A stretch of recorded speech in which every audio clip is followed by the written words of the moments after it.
Hello दोस्तों, कैसे हैं आप सब। आशा करता हूं कि आप सभी बहुत ही अच्छे होंगे।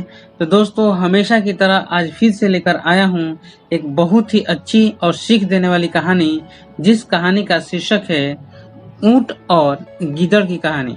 तो दोस्तों, आइए सुनते हैं इस कहानी को और देखते हैं कि इस कहानी से हमें क्या सीख मिलती है।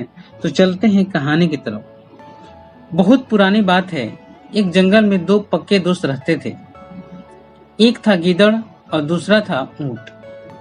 गीदड़ काफी चालाक था और ऊंट सीधा साधा सा था। ये दोनों दोस्त घंटों नदी के पास बैठकर अपना सुख दुख बांटते थे। दिन गुजरते गए और इनकी दोस्ती गहरी होती चली गई। एक दिन किसी ने गीदड़ को बताया कि पास के खेत में पके हुए तरबूज हैं। यह सुनते ही गीदड़ का मुंह में पानी आ गया, लेकिन वो खेत नदी के पार था, इसलिए वो जा नहीं सकता। अब नदी को पार करके खेत तक पहुंचना उसके लिए मुश्किल था, इसलिए वो नदी पार करने के लिए तरकीब सोचने लगा। सोचते सोचते वो ऊंट के पास गया। ऊंट ने दिन के समय गीदड़ को देखकर पूछा, मित्र, इस समय तुम यहाँ कैसे? हम तो शाम को नदी किनारे मिलने वाले थे। तब गीदड़ ने बड़े ही चालाकी से कहा, देखो मित्र, पास के ही खेत में पके हुए तरबूज हैं। मैंने सुना है तरबूज बहुत मीठे हैं और तुम्हें काफी पसंद है। तुम उन्हें खाकर खुश हो जाओगे, इसलिए तुम्हें बताने चला आया। ऊंट को तरबूज सच में काफी पसंद था। वो बोला, वाह, मैं अभी उस गांव में जाता हूँ। मैंने बहुत समय से तरबूज नहीं खाए हैं। ऊंट जल्दी जल्दी नदी पार करके खेत जाने की तैयारी करने लगा। तभी गीदड़ ने कहा, दोस्त, तरबूज मुझे भी अच्छे लगते हैं, लेकिन मुझे तैरना तो आता नहीं। तुम तरबूज खा लोगे तो मुझे लगेगा कि मैंने भी खा लिया।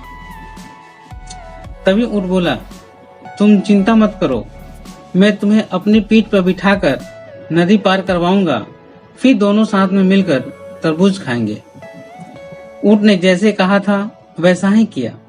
ऊंट गीदड़ को अपनी पीठ पर बिठाकर नदी को पार करा दिया। फिर खेत में पहुंचकर गीदड़ ने मन भर तरबूज खाए और खुश हो गया। खुशी के मारे वो जोर जोर से आवाजें निकालने लगा। तभी ऊंट ने कहा, तुम जोर से मत चिल्लाओ, अभी मेरा पेट भरा नहीं है। लेकिन वो माना ही नहीं। गीदड़ जोर जोर से चिल्लाया जा रहा था। गिद्दड़ की आवाज सुनकर किसान डंडे लेकर खेत के पास आ पहुंचे। गिद्दड़ चालाक और छोटा था, इसलिए जल्दी से पेड़ के पीछे छुप गया। ऊंट का शरीर बड़ा था, इसलिए वो छुप नहीं पाया। किसानों ने गुस्से के मारे ऊंट को बहुत मारा। किसी तरह अपनी जान बचाकर ऊंट ने खेत से बाहर निकला और नदी की तरफ जाने लगा। तभी पेड़ के पीछे से गीदड़ बाहर आ गया। गीदड़ को देखकर ऊंट ने गुस्से में पूछा, तुम क्यों इस तरह चिल्ला रहे थे? गीदड़ ने कहा, दोस्त, मुझे खाने के बाद चिल्लाने की आदत है, तभी मेरा खाना पचता है। इस जवाब को सुनकर ऊंट को और ज्यादा गुस्सा आ गया। फिर भी वो चुपचाप नदी की ओर बढ़ने लगा। नदी के पास पहुंचकर उसने अपनी पीठ पर गिद्दड़ को बिठा लिया। इधर ऊंट को मार पड़ने से मन ही मन गिद्दड़ बहुत खुश हो रहा था। उधर ऊंट ने नदी के बीच में पहुंचकर नदी में डुबकी लगाना शुरू कर दिया। गिद्दड़ डर गया और बोलने लगा, यह क्या कर रहे हो? गुस्से में ऊंट ने बोला, मुझे कुछ खाने के बाद उसे हजम करने के लिए नदी में डुबकी मारनी पड़ती है।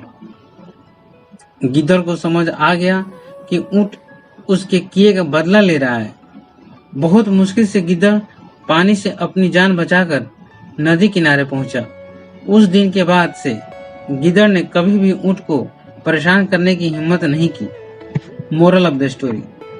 दोस्तों, ऊंट और गिद्दड़ की कहानी से हमें यही सीख मिलती है कि हमें चालाकी नहीं करनी चाहिए। कभी कभी अपनी करनी खुद पर भारी पड़ जाती है। जो जैसा करता है उसे वैसा ही भरना पड़ता है। Thank you. तो दोस्तों, इस कहानी को सुनने के लिए बहुत बहुत धन्यवाद। दोस्तों, अगर ये कहानी आपको अच्छी लगी तो इस कहानी को आप लाइक करें, शेयर करें। साथ ही साथ अगर आप चाहते हैं कि ऐसे ही प्रेरक और सीख देने वाली कहानियाँ सुनते रहें और अपने बच्चों को भी सुनाते रहें जिससे उनका मानसिक विकास हो सके, तो आप मेरे इस चैनल को सब्सक्राइब कर लें और साथ ही साथ बेल आइकन को भी प्रेस कर लें, ताकि मैं कोई भी इन्फॉर्मेटिव वीडियो अपने इस चैनल पे अपलोड करूं जिसका नोटिफिकेशन आपको सबसे पहले मिले। तो दोस्तों, अब आपसे विदा लेता हूं और मिलता हूं एक नए कहानी में। तब तक के लिए जय हिंद, जय भारत।